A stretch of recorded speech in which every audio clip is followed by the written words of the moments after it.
Bonsoir, goedenavond, good evening, bienvenue. My name is Stoffel.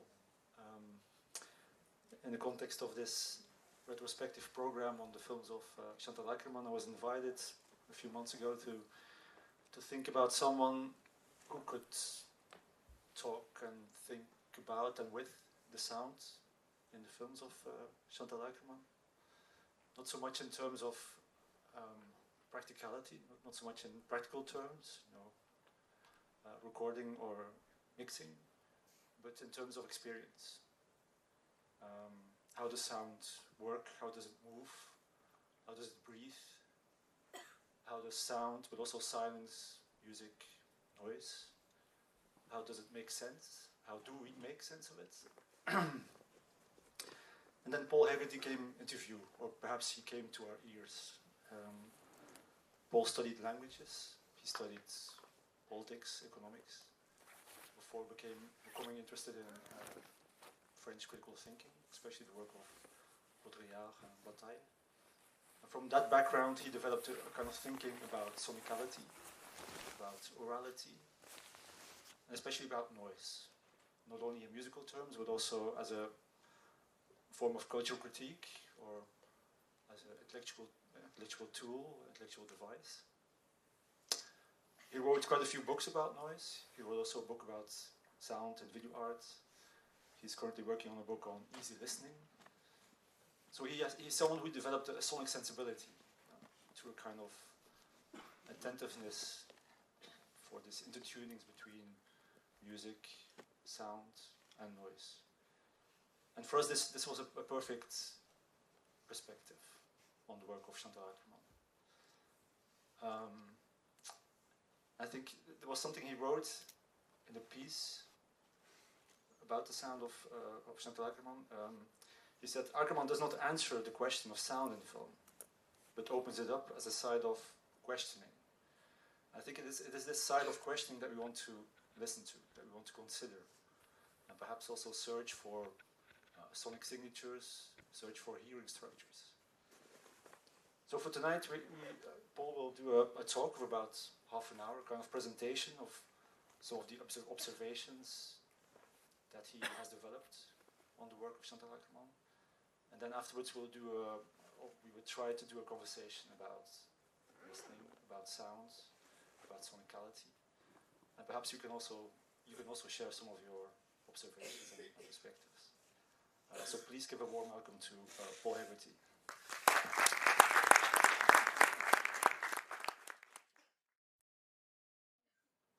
What I want to think about for an absolute maximum of 30 minutes in the serious part is how people have listened and not listened to Akerman's films and what difference it makes to listen properly. And for that reason, I have some general points that I'll say first, and then I'm going to talk through some of those films and think about how they... Ça marche? Ça passe? Je dois changer un peu? I'll talk to myself.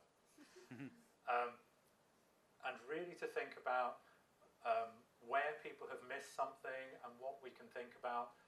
And I want to illustrate that this isn't my invention, but I think it's there in Akerman. And Akerman helps me think about sound in that way. That's what's inspiring as a listener of her films. And, you know, many of you perhaps have just watched this, so I'm not going to talk about this very much. But I am going to bring it in occasionally because it's one of the interesting examples. I wanted to talk about No Home Movie, which is much less obviously an avant-garde film than the 1970s films, which I'm most interested in.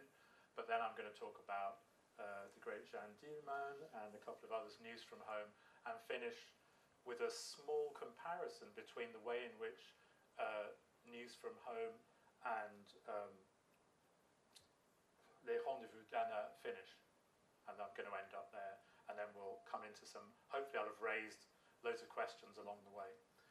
So I'm interested in the pioneering nature, not just of what she does with sound, but how she views it, what she imagines sound to be, and that it's much more than an accompaniment, but much more of an integral part of film and of film practice.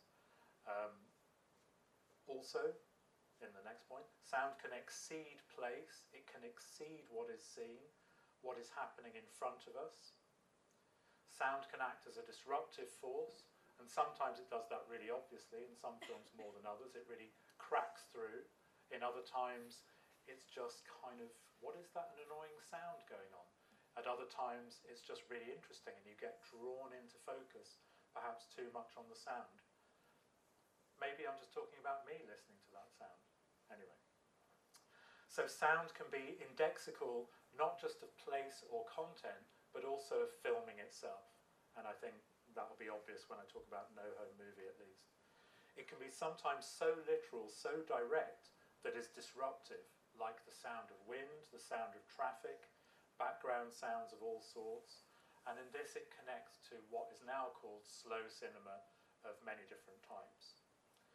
I think we can notice that the background becomes foreground, and one of the ways in which that's made obvious for Akerman is through sound, and very often that emerging happens sonically first, for example at the beginnings of films.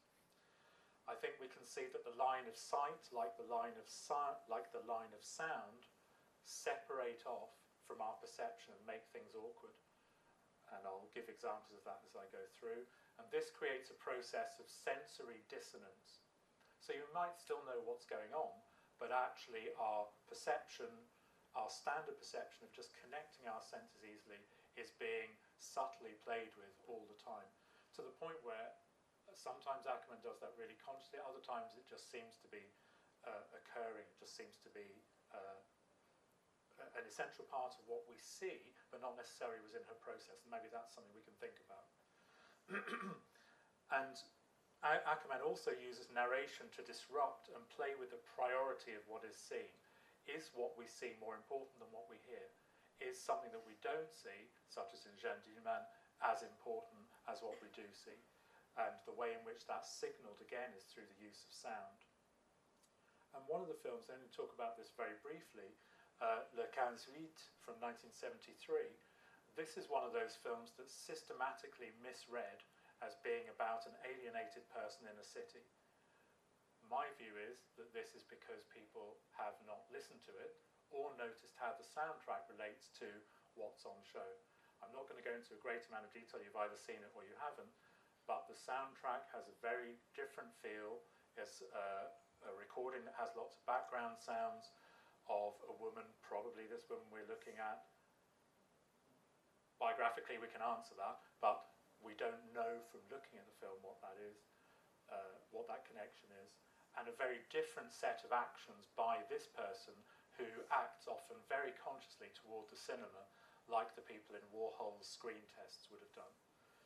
And so this is a very early, simple example. It's 40-something minutes of parallel tracks happening with neither one more important than the other.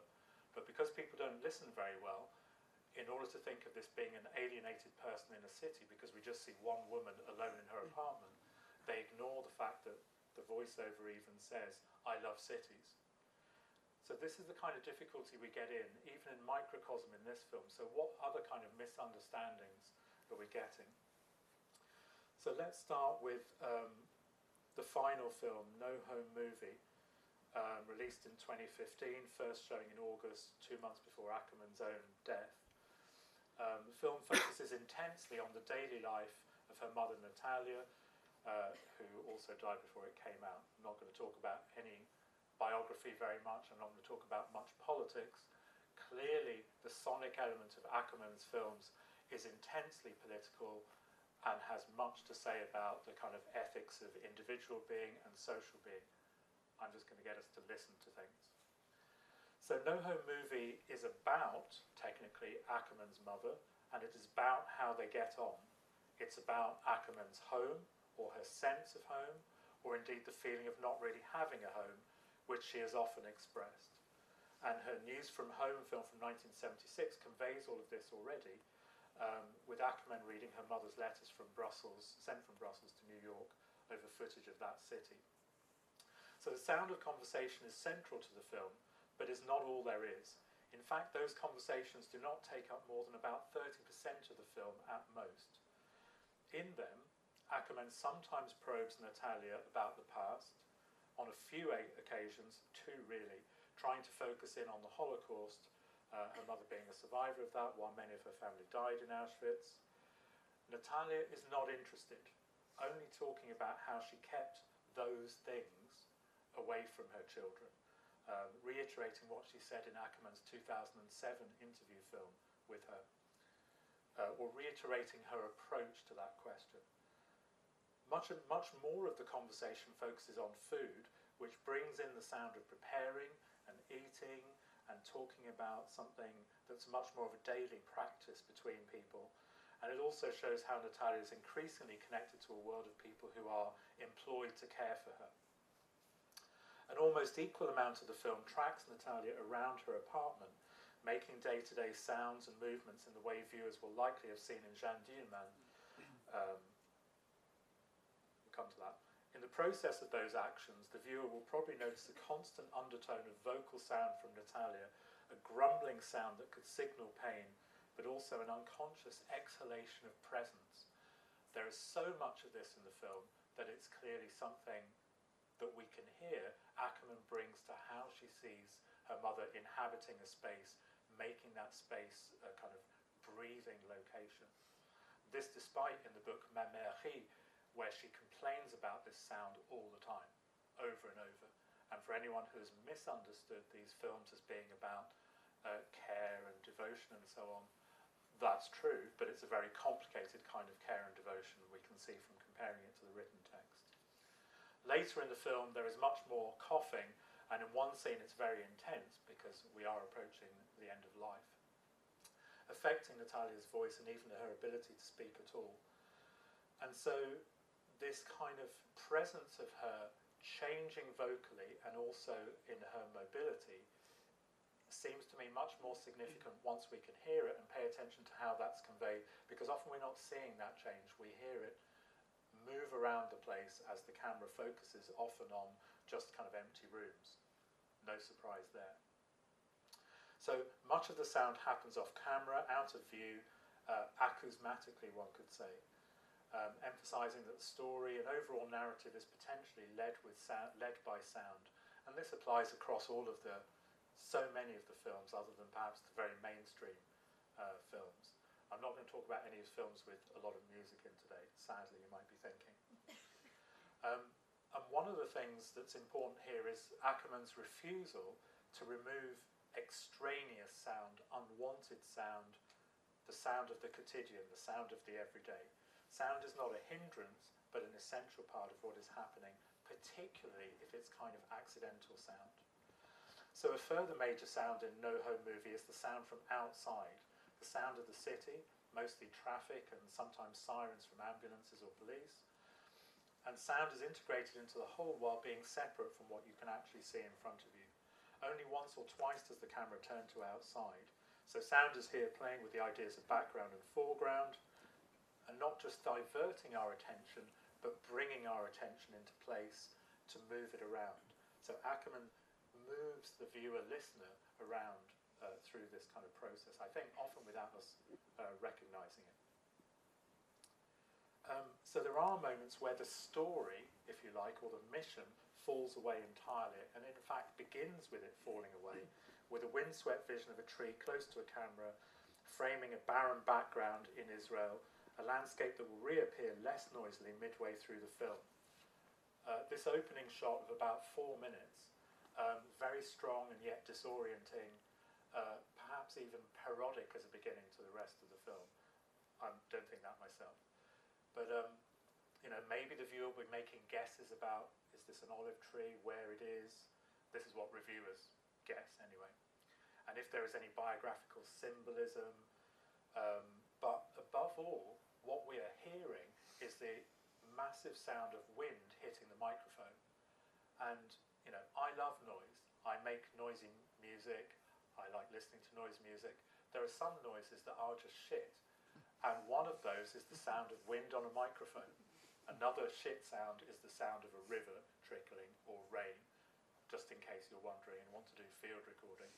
But wind is something that most people recording sound, try to avoid and try to remove when editing our here it is purposely at the beginning, very kind of bad sound. Very interesting, I think. And I could go on about that for ages, but luckily for you, I'll stop there. It's so banal, it's so loud, it just gets in the way of everything.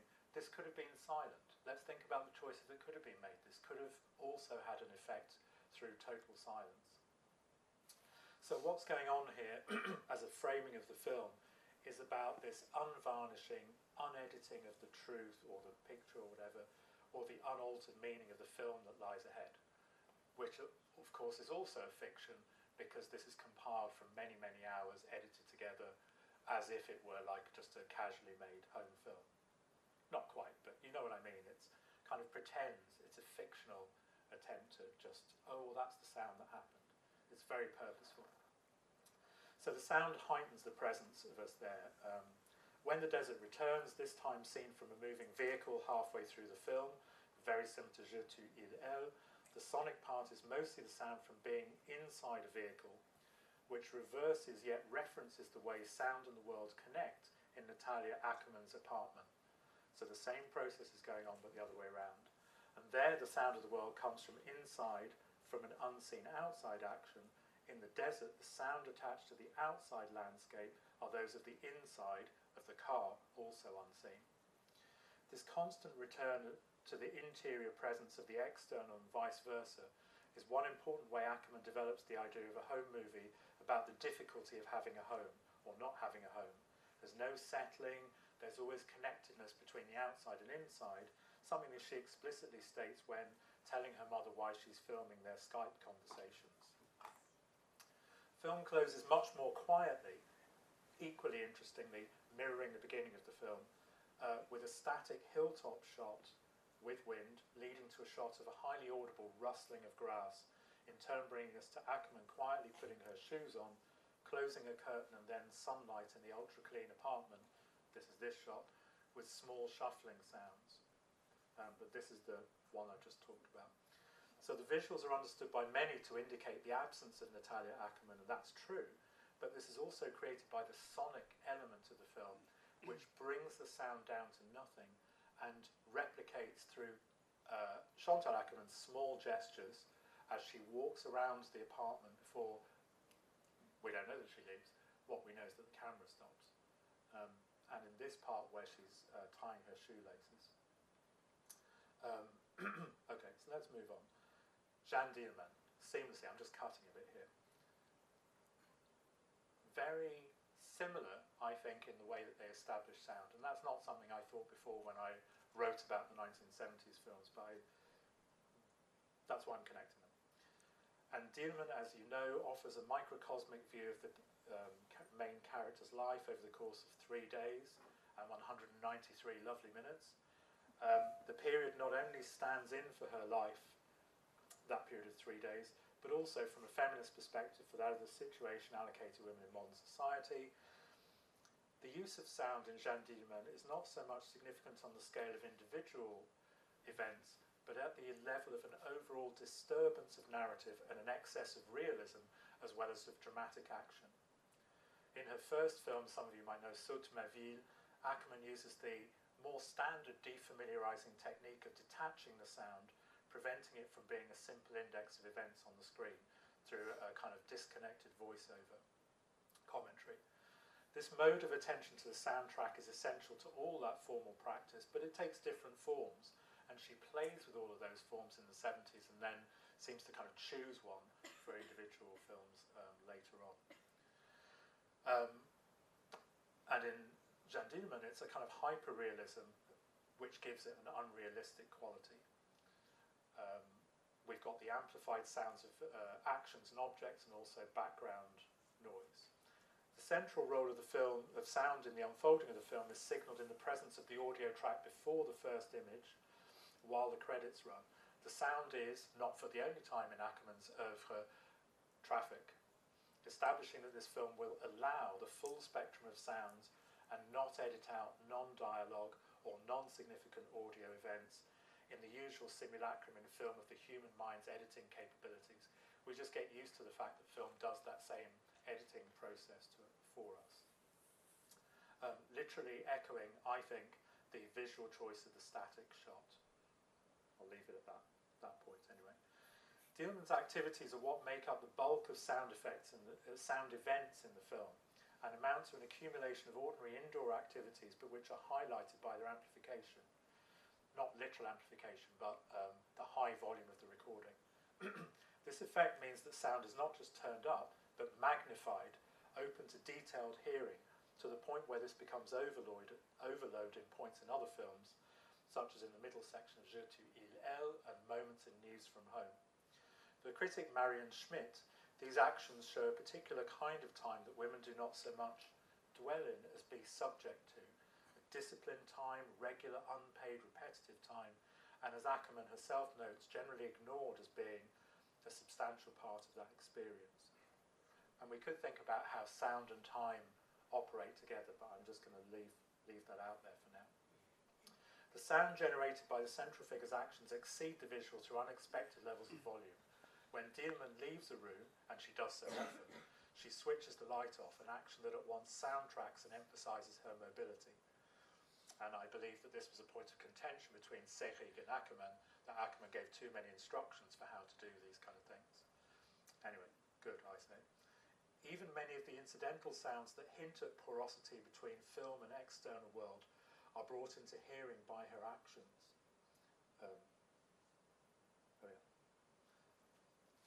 I do know that's there.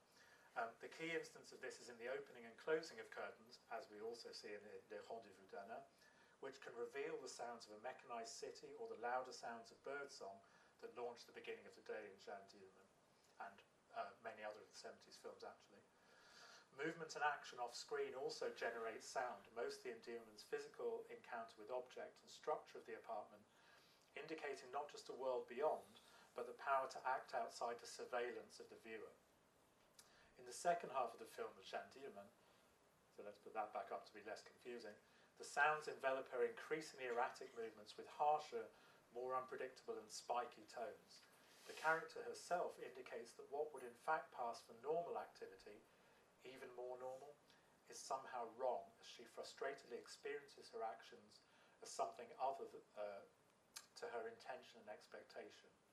The sounds of this unravelling time, objects dropped or not fitting into their proper place, or of feet going back and forth, lights clicked on and off as she slips out of her established routine, or of self-generated intrusions into the placid discipline of the apartment as she disrupts what we already expect to be a kind of totally predictable, monotonous existence, each day being exactly the same.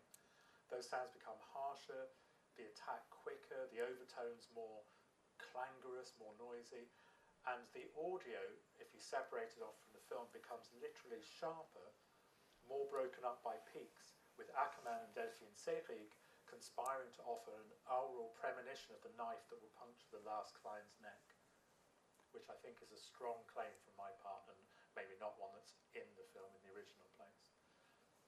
Anyway. In Je tu il elle, I should have just had this lovely moment for a bit there, so let's just quietly go.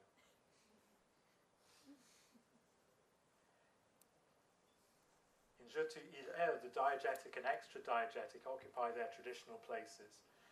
Sound generated by events in the film, if often loud, is presented in its capacity of indexicality. This is the thing that's really happening, while the voice in the first section of Akerman commenting sporadically on the silent Akerman character, as seen here, is safely outside of events, but not a reliable storyteller. The sound in the closing section, the most sonically interesting of the three, is principally the magnification of bodies interacting with crisp sheets, a reiteration of the object interaction and each other clearly in Jeanne Dielman. The other sounds of this great sequence are all heavily magnified, bodies rubbing, hands like sandpaper on dry skin, because it's so magnified, and also voices and breaths of the two women. In making normally quiet sounds of intimacy into technical acts of friction, individualized existence gives way to a kind of joyous material experience, and very much extends the purpose of this kind of moment, I think, and create a kind of physicality that some writers 10 or so years ago were referring to as haptic cinema. I'm not sure I believe in such a thing, but this is the kind of thing they had in mind with that idea. The magnification of sound in Je t'aime varies in intensity. Throughout the film, sound acts as a mode of defining space. And in the first part, Akerman moves around furniture and objects leave the screen, sound continues. In the second part, we have very often the loud interior of a truck's cab, or the sound of bars, or the sound of TV, sound of radio stations. The noise of the radio becomes a subtler type of noise where the solidity of location is undone. So we have American radio, but we have a French-speaking bar. All unclear how that's happening. Traffic, of course, features a constant, always coming back to that. In the second part, we are part of that traffic. We're part of the sound in motion. The truck is at the truck's movement, because the traffic is no longer outside us. We're kind of on the inside as it happens. Like No Home Movie, creates a noise between the first and final parts. First part of Akerman in the flat by herself. Second part joined together. In this middle part, we have the noise from the interior of the cab and these kind of random spaces that you encounter while driving around. I think I'll move on. Traffic provides a constant murmur. I'll move on to more traffic. In all these films, it steadily smooths the sound world, seemingly flattening but actually thickening in parallel to the static camera, so prevalent in these worlds, both taking away distance. Traffic can be a gentle, almost natural kind of sound, and traffic is shown to be the natural kind of environment of urban society and its motorways, as in many of the other films. In News from Home, traffic is a highly active creator of visual and sonic image. As well as the many parked cars, there's always traffic in motion, sometimes in the shape of single cars ambling about in early morning lower Manhattan, other times the fast-moving waves of vehicles or in blocks of traffic proper. And if you think about the different choices Akerman could have made, you just have to think of Koyaanisqatsi Gutsy as a different ridiculous kind of soundscape for showing cities, and think about how great this one is. In the other films, traffic hums as an awareness of passing time, and in Elsewhere that is full, active and mobile. In News from Home, traffic is in the centre, competing with the voice that reads the letters of News from Home. The still camera creates a steady visual feel, but the microphone that does not move invites exactly the opposite, the microphone inside the film that we hear the traffic and voices through. In the form of, the microphone invites exactly the opposite in the form of dramatic jumps in volume, many of which are not due to actual loudness, but perceptual volume as the result of the sound being made closer by to the microphone. So there are two different processes and two different spatializations at work. Inside the film, visual and sonic, and then as the inside of the film, the diegetic part relates to the external part of Akerman's voice reading the letters from home and sometimes being submerged in the sound from the city, which seems to have been turned up. The changing levels of sound are the way in which this particular film works the magnification of the audio dimension. And this is all part of that idea of homeness and finding a location, and Akerman's attempt to make place something very hard to grasp at any moment, even while she's clearly spending a long time recording all of these places. And this kind of sound recording is subtly different to the magnification that's achieved in films such as Jeanne Dielman. And the traffic is the privileged exemplar of the noise in Akerman's films. And it also relates very particularly to the voice and to the text of, we are led to believe, Natalia Akerman's, I'm sure they are, Natalia Akerman's letters. And as the critic Yvonne Margulies says, all the sound in her films, a concrete score of amplified diegetic sound, is both content and matter, meaning and noise, which is an excellent way of putting it. Traffic noise supplants sound as information, even while sound threatens to displace the visual and the narration alike. It's it's not all traffic, or not all cars anyway. It's a lot of cars. As the subway is also another privileged location, whether shot from one platform, or in tracking corridors or other pedestrian transit spaces, or for long minutes filming from a fixed position, hearing the sound of the doors opening and closing. Very much like the interior of the buildings in the other 1970s films.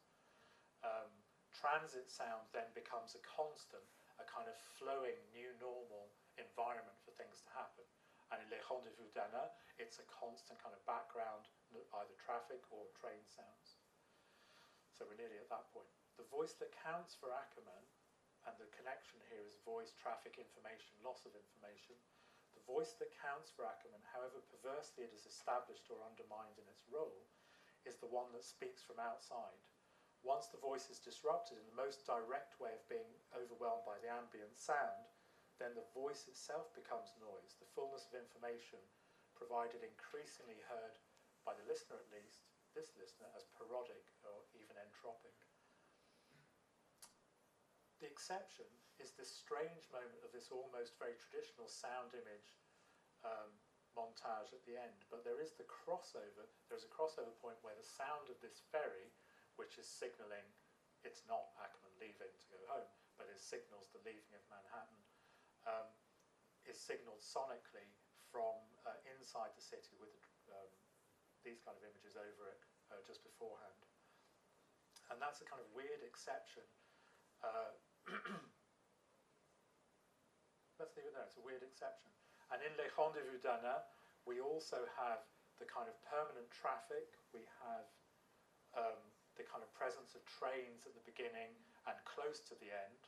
There's a great scene that I didn't allow enough time to get a good picture of, where she's driving to the pharmacie that I would have liked to have had as the kind of replication of that being inside a vehicle and hearing the inside of that vehicle as a kind of strange moment within the film. So what we have is the sound, these sounds being generated and changing position within the film according to what's going on, not following the story, but actually directing how the film as a narrative is changing as a whole. And then that final last exception is the way in which the film closes, which it might feel like it was a long time ago now if you only watched it 40 minutes ago, but I only rewatched it a couple of hours ago and it's gradually fading away, my memory's bad. There is an ending on an exception as well. So News from Home ends with that totally different scene to the rest of the film where the sound does become louder, but it's totally congruent with what we see. That's not what happens in Les Rendezvous d'Anna, but it has a totally exceptional moment of voices from outside and the sound of machinery and the clicks of the answering machine and all these separate voices all kind of meeting dead ends. And then we have the ending. And actually in hindsight there seem to be lots of parallel endings, all indicated by different visual things, but that sound ending seems to do something else. I'm not entirely sure what it is, because I only came up with that thought of the parallel earlier on. But that's 30 minutes, so I have to stop. I had brilliant things to say.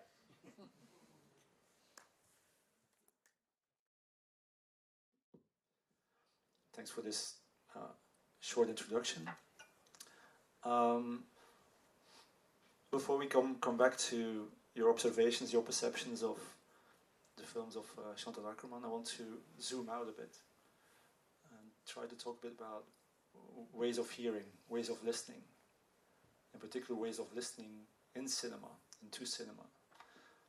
Because as you mentioned, you're a musician, you make music, you distribute music, you have a label, you organize concerts, you organize exhibitions about sound in particular.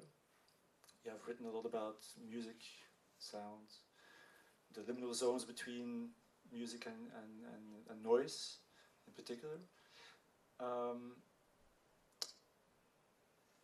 And I remember there's some parts in your book where you talk about very important experiences in your life having to do with sound. You wrote about listening to My Bloody Valentine live for the first time you experienced that. You wrote about like the first time hearing a record by Metzbo. And I want to I want to read something about that experience, especially the My Bloody Valentine one. Please bear with me. So you, let's see. So this is what you wrote. Instead of higher understanding, music's most creative moments would be a place of loss. Rules gone, not changed. An all-encompassing world, a breaking free that would disappear if you started listening too closely. And above all, you are now hearing, not listening. I was wondering, in relation to cinema, if you ever come close to this kind of experience. So what I'm trying to get at, I think, is how you relate to cinema and listening to cinema, coming from a background, coming from a sonic sensibility. It has a lot to do with noise, with music. Fair enough. And I should also say that I find it very hard to separate out video art from 60s film, structural film, what we might call slow cinema, some of the Akerman works as well. So I probably have to mention one moment there that's a parallel to those, which is Bruce Naumann's videos, which are on small monitor TVs, and hearing those from a couple of rooms away in the Tate, I think it was, and just hearing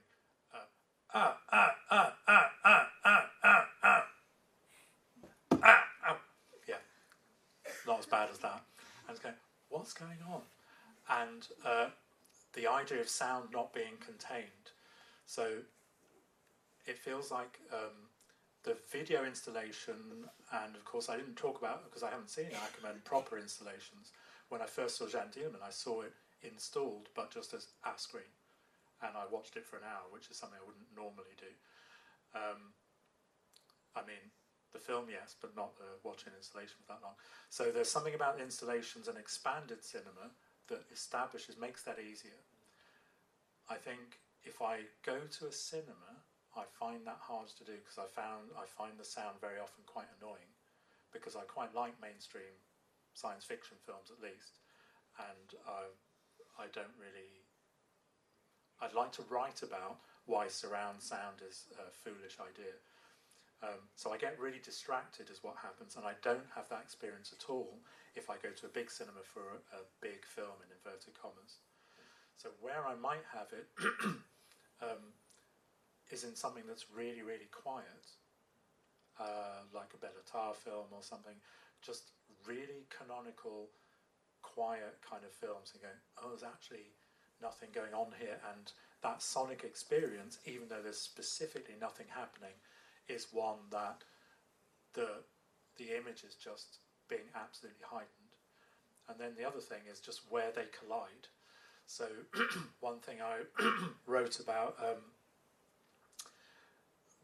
kind of black noise musics in the 21st century was an idea of collision musics, and that it was about different genres merging together rather than just experimental music made by black musicians. And there my canonical example is like Godard's late 60s films, and it's something like Weekend that I've tortured year after year of students with, because you should watch 8 minutes of people beeping their horns of a traffic sequence. So if I have a moment, it's probably those kind of really canonical French cinema moments where it turns out they had quite a strong sonic element to them, and I must have noticed without kind of listening properly. Sometimes listening to sound and music is about listening to your own ways of listening and your own ways of hearing. Do you have it with the films of Chantal Akerman, that you're challenged also, that you're wondering what you are hearing, and that you're challenging your own ways of hearing, standard ways of hearing? I'm beginning to think that I'm watching them incorrectly because I'm listening to them so much. You may have thought that when I was talking about them, because there's a piece of video art by Adrian Paci, an Albanian artist, called The Column, which documents a replica column being built in China out of stone, made from a quarry, put onto a big boat and shipped over to a European museum to be displayed. I can only hear that film. And I was trying to propose it to some people for an exhibition. They go, we don't see how this fits the theme of sound art. I was like, oh, okay, I think something has gone wrong with my hearing. I'm doing too much. But I think engaging all the senses at once is a kind of necessary thing. And that probably is a lesson I got from the less obvious parts of Deelman. Like really I noticed, you may have noticed, traffic quite a lot this time, much more than before. I was really interested in more obviously disruptive sounds, or sounds that really convey how present you're supposed to be, like the wind on the tree. So from Akerman, what changed in my listening is just how quiet things have to be for you to listen, like within the film. So I then get fascinated by how quietly everyone has to act. As you mentioned, you have a specific interest in noise. Noise is something interruptive, eruptive. It's neither in or outside music. It defies those categories. Is that for you like a pertinent lens to listen to the works of Akerman? Yeah, I mean, in a general way, without kind of saying noise is this type of a thing or that, anything that is kind of disruptive and changes your way of seeing whilst you're doing the seeing, like a really successful film, whether it's even a mainstream, maybe a mainstream film or a proper film, will be changing the way you're perceiving. I think that was in the previous thing you said. As you're doing the viewing, even by accident, it's changing how you're doing it. And you may well not notice how those keys are. And even like a manipulative director like Spielberg will know how to do that, let alone someone who has a practice that's very sonically based. So I think it alters as you go through, because I think, particularly in the longer films, you don't really have a choice but to hear what's going on. And that's what sometimes people don't like about so-called avant-garde films, is that you're forced into a position that you would rather not be, which is, I'm doing a lot more listening than I intended to. I'm really focusing on that. I didn't expect that to happen. And now that I am, this is really intense. So the noise can be an intensifier, and you said that, quoting My Bloody Valentine, which is still by far the two loudest gigs I've ever been to. That's not entirely true. I have had earplugs for Sun O, if you're familiar with their slightly silly metal music. But I think the loudest concerts that I didn't have was My Bloody Valentine. And it's noise is an intensifier as a way of altering something. So noise is on the one hand a disruptive thing, and you can see which Akerman films do that. Sometimes that disruption is very slow and kind of nothing much happening, and other times it's just a way of, you may well know the film Spinal Tap, of turning everything up to 11. It's like, no, this, but more. Much more than you thought you were getting. And if you track the volume, I haven't done this scientifically, I confess, if you track the volume in Akerman's films, you will, I think, hear that. And it will be, I think they have very clear shapes. And maybe someone else can do that project, because I can't be bothered. One of your books is called Noise slash Music. It's about these liminal zones in between. I was thinking about that title when I was watching Le Rendezvous d'Anna, especially like in the scenes where you at the same time hear a kind of background music in the hotel room, and then the noise of the traffic, especially of the trains, comes in. It's like these different worlds are mingling without really fusing together. I think she's really brilliant in that, and staging these encounters of sound worlds. I think when I think I said it 3 times, the background becomes the foreground. I didn't just want to say, aha, background is the foreground, we win, way, background wins. Because I think that's what people think when they write about Jeanne Dielman in particular. And you could say it of the other ones. It's like, the background, that's the real thing. No, the process doesn't stop. So the Rendezvous d'Anna is quite good for that, because those background sounds like the radio flick in and out. And there's a bit where it cuts out as well, which is interesting, but I I haven't had any thoughts about that yet. I'll just say it's interesting. And background music, if people are familiar with the film Dest, that's a very interesting part of that, I think. And it's not at all background, only if you've kind of misunderstood, again, as many people do, what that film's about because you weren't listening. So a lot of what I like about Chantal Akerman is that I feel superior to other people who've watched it because I'm listening to it as well. So I do enjoy that. But there are many background sounds, but they're crossing over into the foreground and then disappearing again, rather than just, no, it's just this. I haven't watched Golden 80s, which I think will be different kind of a thing. To come back to that particular scene, I mean, the music that we hear is quite schmerz, like sentimental, let's say. I think it also evokes a kind of interiority of the actions of the character. And then there's another kind of music in that film, a kind of music that oftentimes comes back in her films, which is the singing and the humming towards the end. The main character is singing a song by Edith Piaf, I think, and that has a kind of liberating effect. It's the opposite. It doesn't have a interior effect. Something comes out exterior. And then we talked about this earlier because it reminds me also oftentimes of the films that she liked, by Bresson and Godard. You have this, for example, this scene in Made in USA where Marianne Faithfull is singing, or this scene in Mouchette where Nadine Hortier is singing. So something comes out, and there's this possibility for inflection, for modulation, for something unexpected. I think that's something very important in the films of Chantal Akerman, like this singing, this humming, something liberates itself. Yeah, so it's both like an expression of freedom and just being present at the same time. So one is just happening because you're an organic creature, and the other is, but I'm breaking free from something as well. And there's also a small bit of it in the intimate section of Je tu il elle, very gentle part, and the voice is there, kind of like this, which I think is exactly the same as the ambient sound.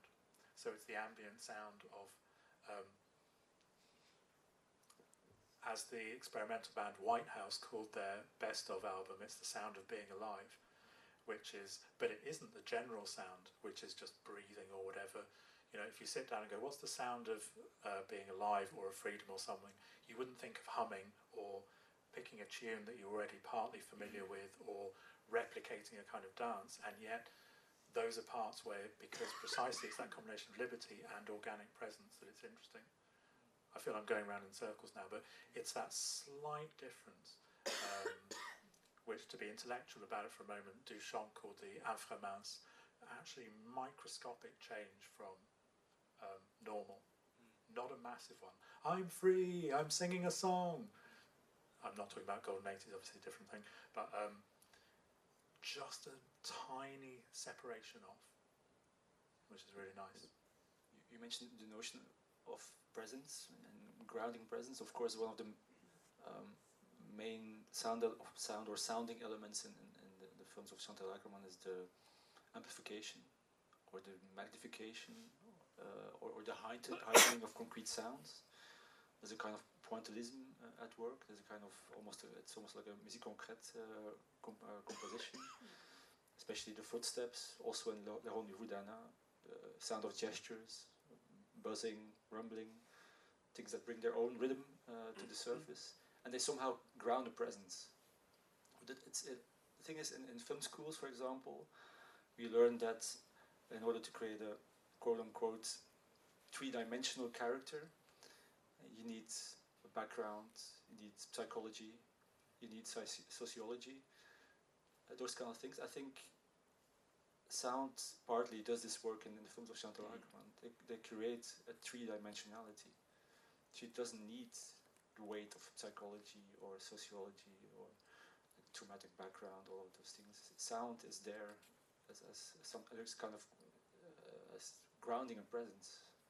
Yeah, and it manages to displace that presumption of what a character needs to be, or what the feeling of a space has to be. It's like, well, that generates seemingly by itself from the ambient kind of recording. Doors as well. So shots of corridors, but sounds of doors. I'm imagining hundreds and hundreds of pages to write about this. It'd be amazing. Wouldn't. Don't do it. I'm not going to do it. But yes, they displace not only what you expect from a character and that kind of depth, but it's how to achieve depth in the film overall, I presume. So it's like that film school thinking wasn't just about having rounded, normal people in your film, as if that could happen, but also that the film would somehow feel rich, that there'll be lots of detail, which is the kind of foolish thinking of people making period dramas for American subscription TV series do, where they meticulously recreate all of the lovely things in the background, or even a good series like Stranger Things. It's like, look at all of this, wow. It's like, that's that illusion of depth, whereas Akerman is suggesting depth through that kind of sonic presence and the sonic actions of people, particularly where we can't see them. And I wonder occasionally that some characters have different type of sound designated to them, like the sun in Jean Dielman has a slightly different, this is really a level of detail we don't need to worry about ever again in our lives. I think he has a different way of moving cutlery. You heard it here. You were there at the moment someone said that. No, but it reminds me, there's an interview with Aurore Clément, who plays Anna in Rendezvous de Anna, in one of the documentaries about Chantal Akerman, and she has this memory on how important the details of sound was for Chantal Akerman. She makes a comparison with how Hitchcock chose the garderobe, like the clothes for her characters, like in terms of color. And for Chantal Akerman, it was the sound, like the heel, how big it was, how wide it was. It was important for her. The sound that the heels that she chose made in terms of the footsteps. So she was apparently very, very, very clear about the soundings of every detail, I guess. Yeah, and I think it has to be the case that the spaces that the filming happened in, that was the case, because they're often better for the sound than they are for traditional ways of filming. They're very kind of awkward. Although I was trying to compare Hanneke's film Amour with some of Akerman's typical kind of doorway shots and so on, and how he does sound in that, but sound is way less interesting. I think, as you said, because probably at least the actors were aware of all of this while it was happening, that there was so much emphasis on sound and that detail. No, you have to move it that way because why? Because I just need to sound right. Yeah. There's this quote by Godard, and I think it's said in Perrault le Fou by way of Belmondo.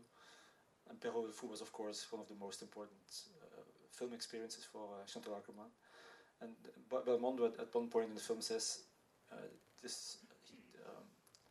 it's no longer about people's lives, but it's about what goes on between people in space, like colors and sounds. Something goes on between people that you can communicate by way only with sound, and that is so present in the films of Chantal Akerman, also in Le Rendezvous d'Anna, like the meeting between Anna and her mother in the station, for example. We don't hear what they are saying, we only hear the footsteps. The footsteps become almost semiotical, they indicate somehow an encounter, they indicate even a kind of intimacy. So it's about what goes on, what can go on between people by way of sound, and it's quite extraordinary, I think. And if you compare that to the return at the end, where Clément's movements are very quiet, and yet she generates sound with some of her movements, and then lies in silence pretty much, other than click, click. So the sounds come from those interactions with objects. I don't want to say as opposed to people, but this is another way of relating to the world, is sonically through those kind of material experiences. whether it's catching trains, whether it's travelling, being in a hotel. And the sounds of those hotel rooms are really interesting as well, because there's a sort of impatience in them that's sonically conveyed much more than Clément has been directed to show. There's kind of, I need to make something happen here, which to me is unusual. Maybe that's just how I felt it today. I didn't feel that on previous viewing. It's quite striking how these concrete sounds, like the footsteps, become almost semiotical, while the voice is almost emptied out of meaning. And again, in the case of Le Rendez-vous d'Anna, they become almost like a litany or a psalmody, let's say.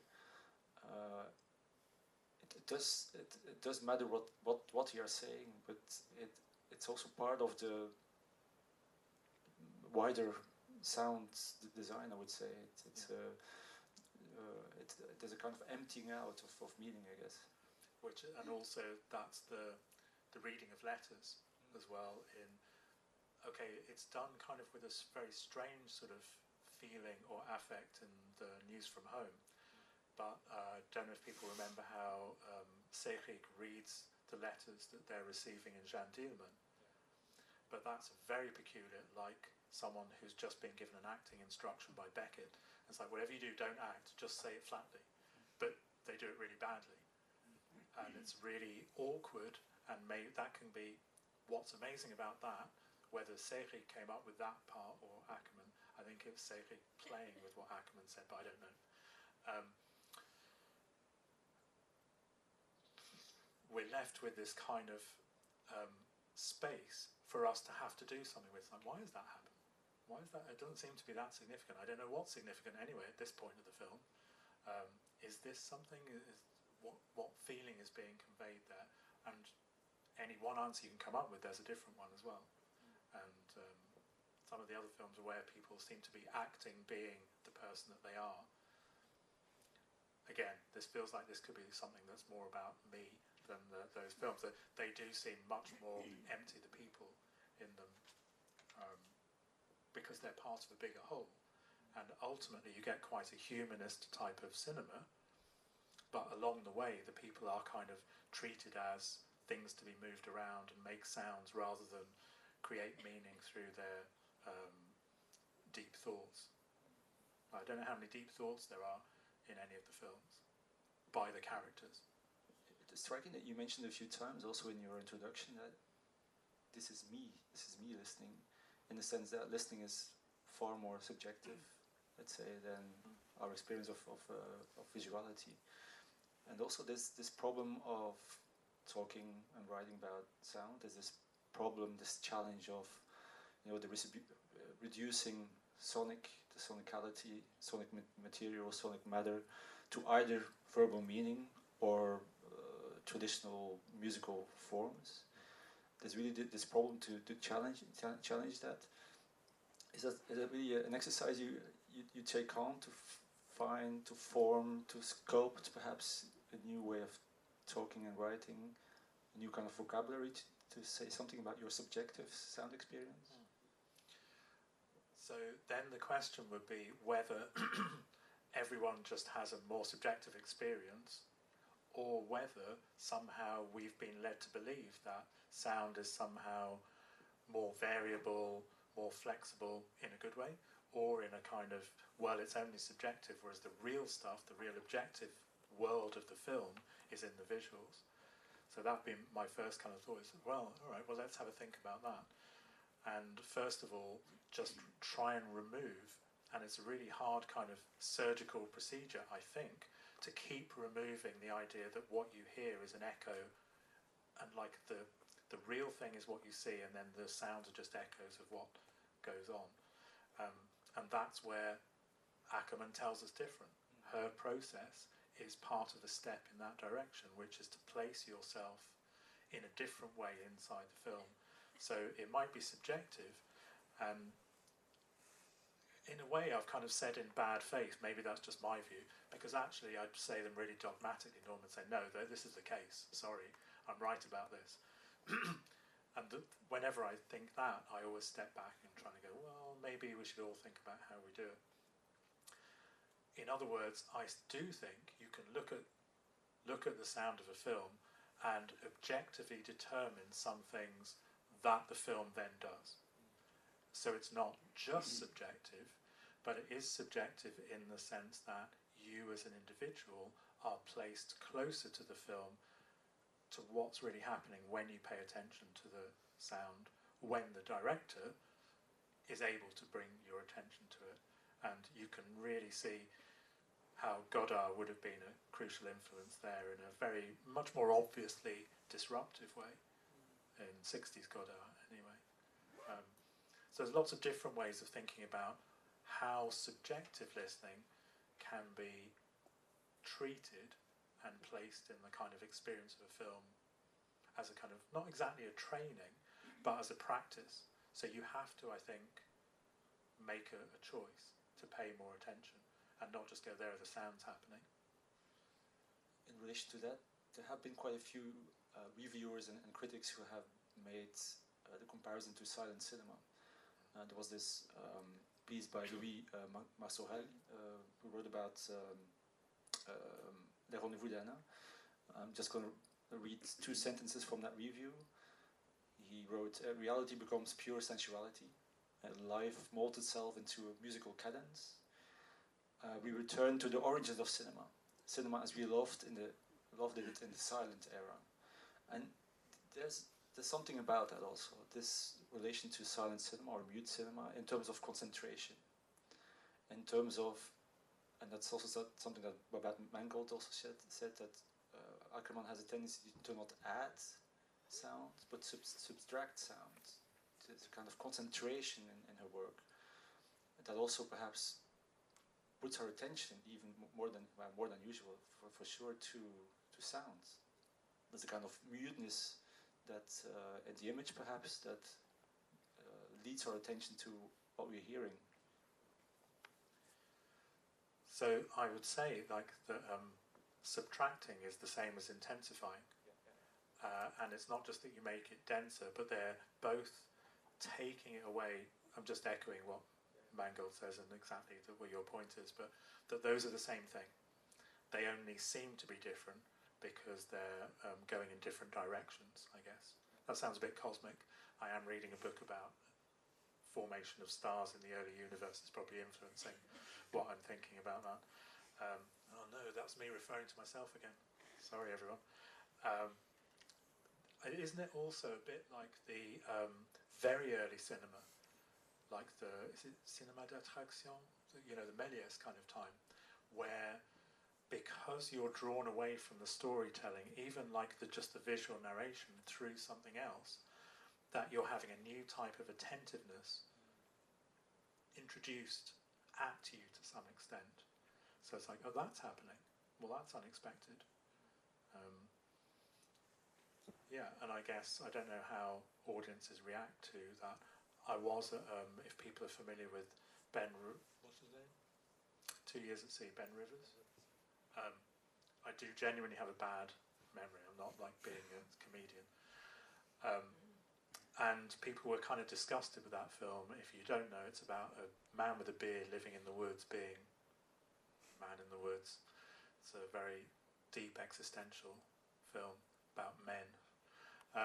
But it's a very interesting sound, and it's very heightened and almost absurdly, kind of parodically, like nature documentaries.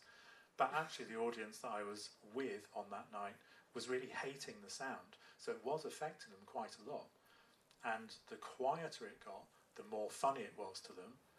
The louder it was, the more threatening it was, and they were kind of silenced but impatient.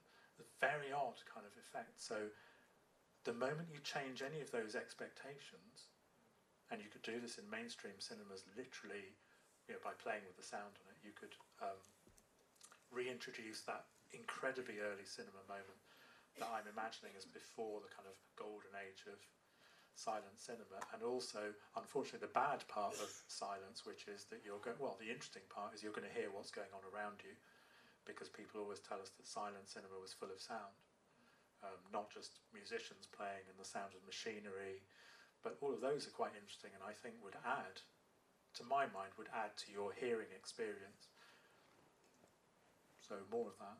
Would you say that this is the core of the what you called the pioneering role of Chantal Akerman in terms of sound. That this shift, this re-attentiveness to hearing, to sound.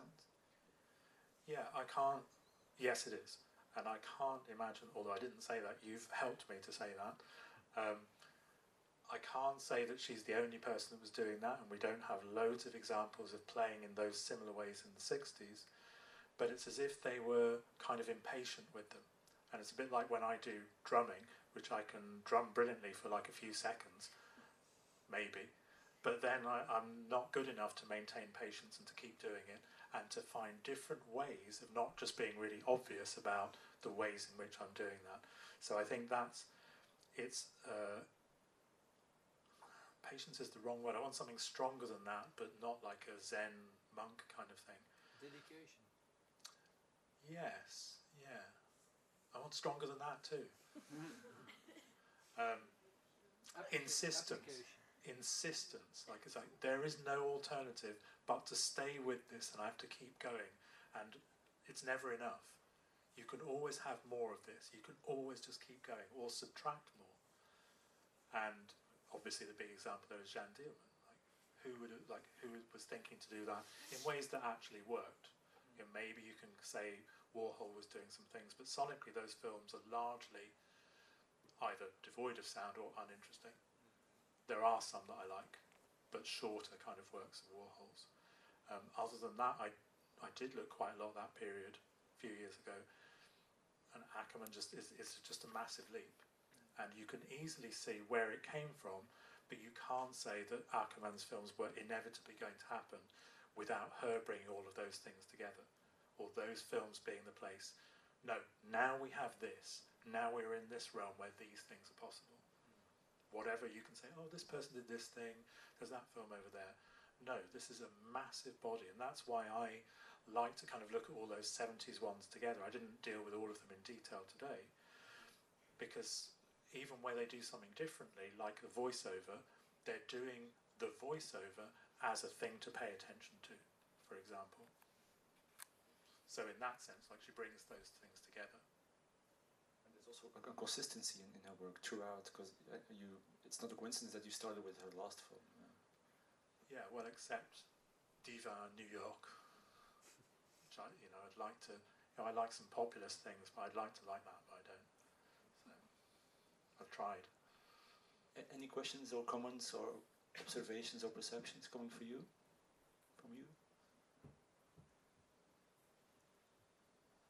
Yeah, perhaps I wonder how you integrate your personal experience in the field of objectivity and subjectivity, perception of sound and noise. Because I see, when I saw the film some hour ago, I had a lot of rememberings that sometimes might disturb my attention on noise or sound. That's quite a few questions, like really good thoughts are the same in one kind of question. So on the last one, as someone who can fall asleep watching things, or in concerts, even loud ones, I think that distraction is not a problem at all. And I think that particularly long films that are very patient, dedicated, and so on in how they build along, are asking for distraction as well as attention. And part of that, to go back to the earlier part of what you're thinking there, is what we bring to the film is our, I don't think, a core of being, but it's our experiences of watching films, of hearing things, as well as the activities that might be in it. So we can be, one subjective thing we can add, as well as the experience we bring to it, is our sense of having a subjective experience. Like, I am now watching this and I am thinking this. Akerman to me is someone that encourages that. Sometimes you might want, no, I must stay here. I can't let my impression dominate here. I want to have the film happen as it's supposed to happen. Well, it's supposed to happen.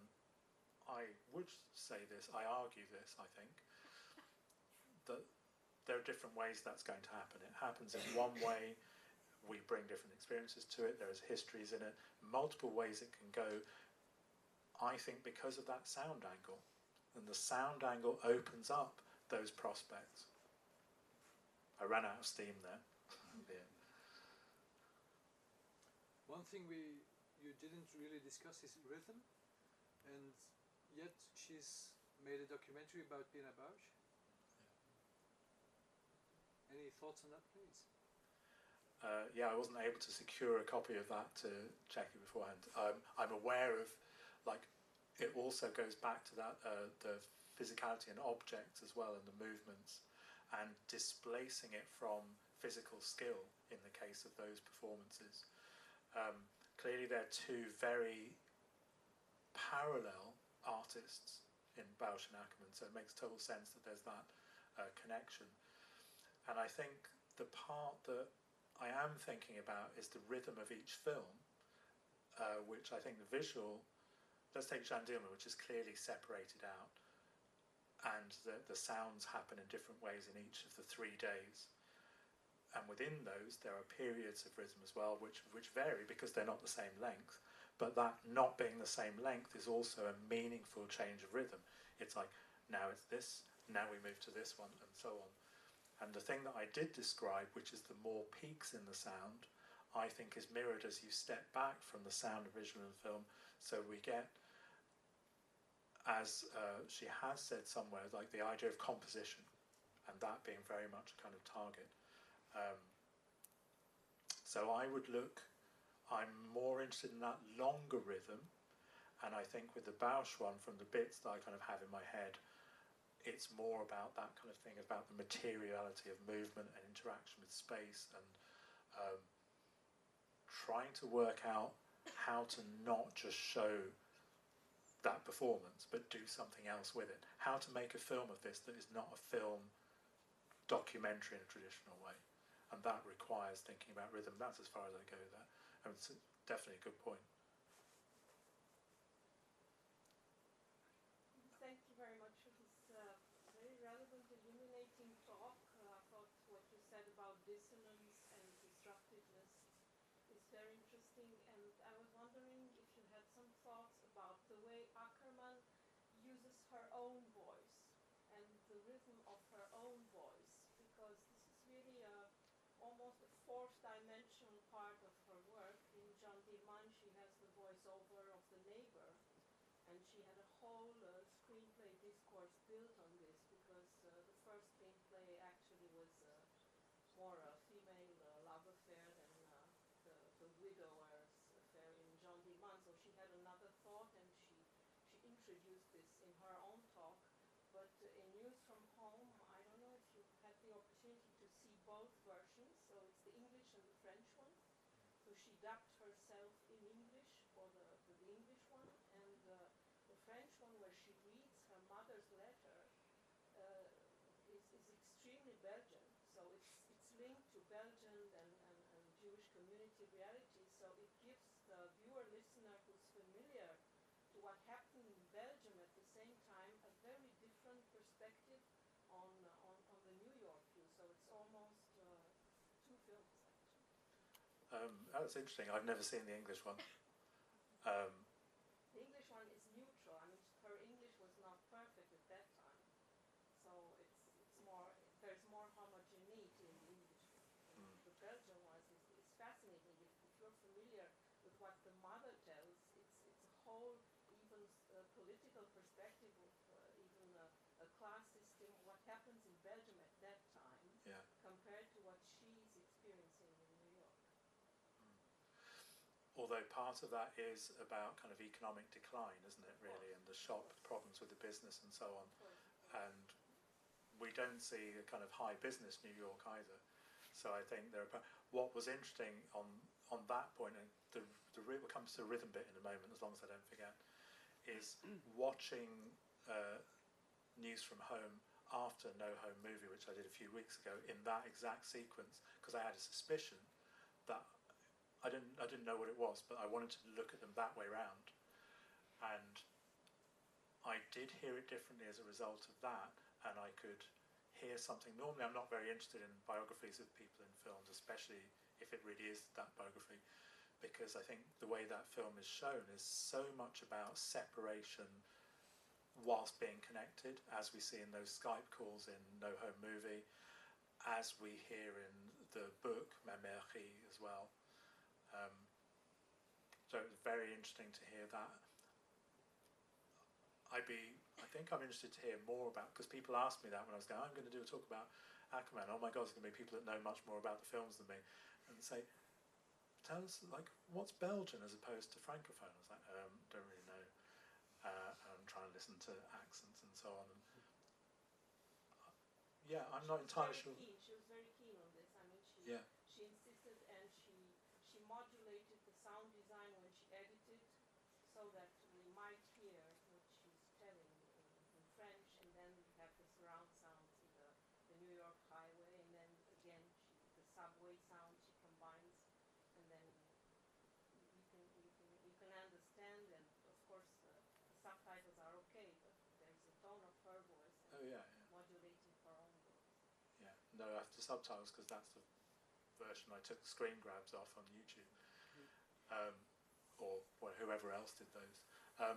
But the rhythm of her reading voice is interesting in those films, and it's quite similar from Soot Ma Vie and News from Home. Actually, she starts as early as Soot Ma Vie, because then she has a whole discourse, and the humming, as you explained, is there. Yeah. She has the whole song, which is almost destructive compared to the explosions. Yes, yeah. So there is a kind of a rhythm that is very, obviously it's personal, but she's decided to kind of have quite a set rhythm, to go back to the other one, in her speaking voice, or singing, quite kind of halfway between singing and talking a lot of the time as well. And it's the same in the voiceover in the first part of Je tu il elle, very, very similar. And it's almost as if that's another character that both is more authentically Chantal Akerman and the exact opposite, which I think is quite cool. And that's sonically achieved. There's no other way that that's achieved other than sonically, and then that relates or not relates to what's on the inside of the film as well. I've just remembered another rhythm thing. When I wrote previously about the 70s films, I did make comparison to Marina Abramovich's rhythm performances in the 70s, where she did, for example, repeated movements of a knife between her fingers, or various durational kind of things. I'm just remembering that.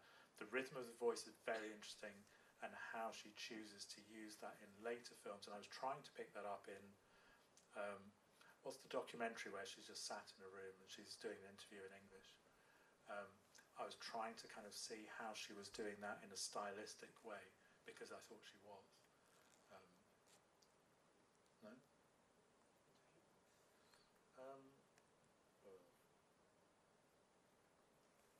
It's from 2000. She's being interviewed. Akerman's just being interviewed by a reporter who is not English speaking, but they're doing an interview in English. I can't remember what it is. It's quite late on. But it seems in there that she's purposely adopting a kind of rhythmical approach to answering the questions. That maybe not rhythmical or a particular voice, but they're almost poetical in how they're kind of relating to each other and developing. And she's just kind of chuckling. So I'm just telling you all these same things that she's always said in all her interviews. Oh, I'm influenced by this. But they're being framed as if it almost like lyrics.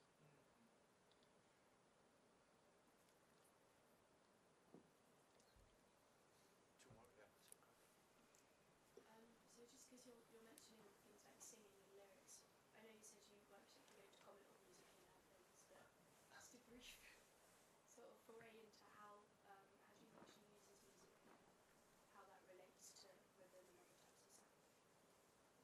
other types of sound. I was just trying to look up the title of that interview film, which I realised was not going to happen in a secret manner. But so what?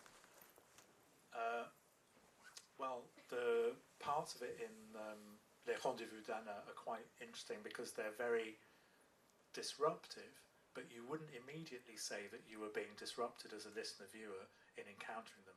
They're just, oh, there's the radio going on. And in fact, you pay very little attention to them, but they don't seem to have a particular function. They don't make anything happen. It's not like something sad happens and then there's a storm. Like, it's not very often the case that they're that connected. There are joyous moments for some of the characters when they produce the sounds, but the music just occurs, and that occurring... Okay, I'm going to go back a moment to do a moment in sound thinking, which is the Canadian writer R. Murray Schafer came up with the idea of an acoustic ecology, and that seemed like a really good idea where you would preserve the sound of one particular location. You think I'm going off the topic here? I'll come back eventually. In that model, he had a distinction between sounds that were good and proper, that belonged to a place, and sounds that were wrong and bad, like traffic, like industry, like people making too much noise in the wrong places. So, Akerman, I think, takes that background music in particular in the same way as the sound of trains or wind or birdsong or whatever, and says, although this is human-made and industrial-made because it's pop music through a machine, these are parts of our now natural background, and that background then becomes the main thing that we're looking at, within which the events occur. I'm just having a sort of picture of background and foreground, like moving little characters around there. I think the film Dest is the most interesting of the ones I've looked at really properly for that, because there are competing readings of that which don't really think about the music, and say things like, I can't remember if it was the English newspaper The Guardian or the New York Times, in a very long review, talks about how random it is to see some classical music in this film. It's no more random than anything else. There are loads of instances of music in that film, some of which are radio. There's rock music, there's classical music, there's music at home, there's people playing vinyl records. There's all kinds of things to illustrate a range of activities in a culture that normal people live in, no matter how difficult it is to live in 90s post-Soviet Union kind of countries.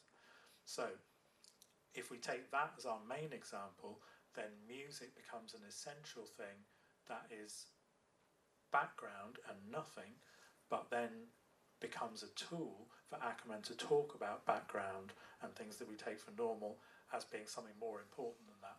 They don't have a particular importance, but their presence is important. I'd like to waffle on, but I'll stop there.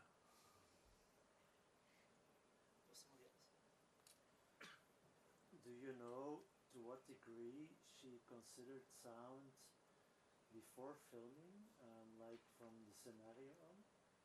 And do you know how closely she worked together with the sound people on set and post-production? There are going to be people in the room that know that better than I do, is the short answer. We do know that the movements and decisions about how to record are decided in advance, otherwise you wouldn't have had that recording there.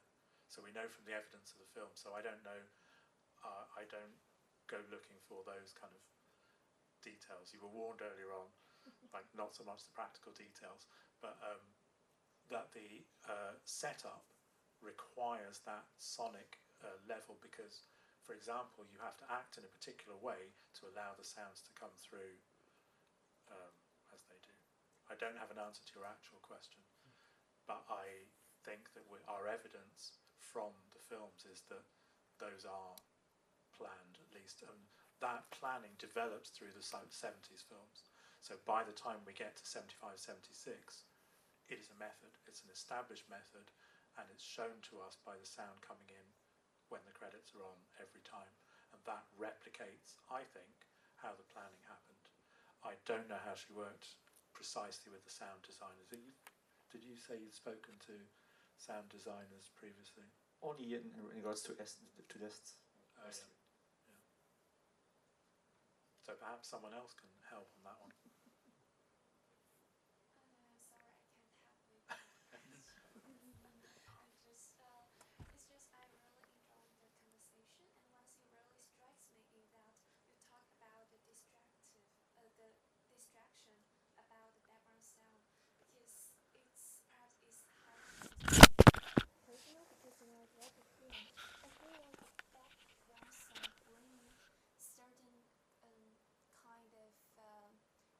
intimacy, because you know when sometimes it's really quiet, and perhaps you will notice the sound that that other people will not notice. So for me, like the crack and the sound of the when you're peeling the potatoes is actually quite personal, and for me it's like a private time.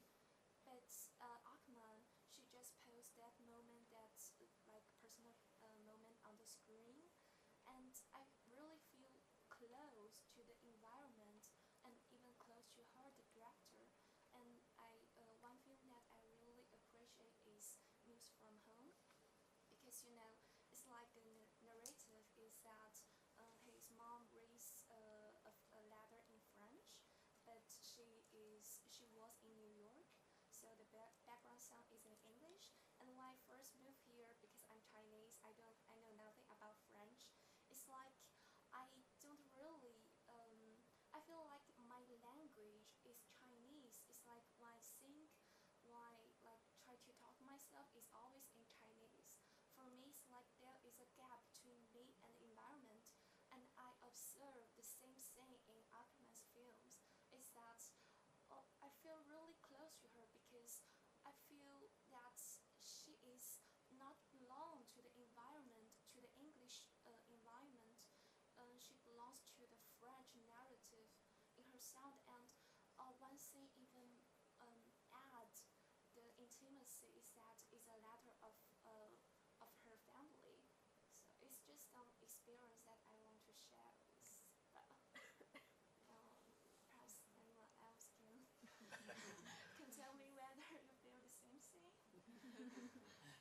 Thanks. Yeah, well, she's definitely, it's in some ways always about not being in a familiar place for her, and in her, the place where, you know, she has decades of experience, she doesn't feel at home either.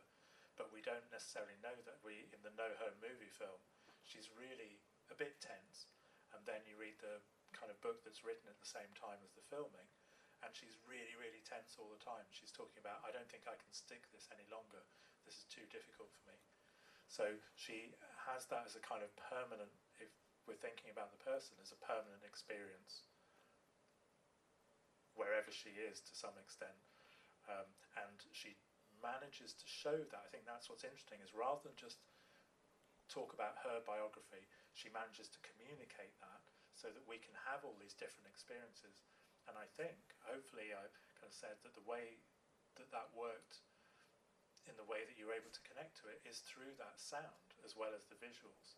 Like if you just saw someone doing those actions, I think we'd be less connected to them. Whatever we want to make of them, however we understand them, because filmmakers edit that back and they go, look, someone's chopping potatoes, we don't need to hear that. You know, something more interesting's happening over here. Whereas if you are in a kind of safe setting and someone's chopping potatoes, you're encountering all of the experience of that, I guess. I'm going round in circles again, but on the one hand, there's that sense of being close and domestic, and how that was all sometimes a difficult thing. And you can be literally far away, or you can be exactly in that same building as your mother and have that trouble, it seems that Akerman has.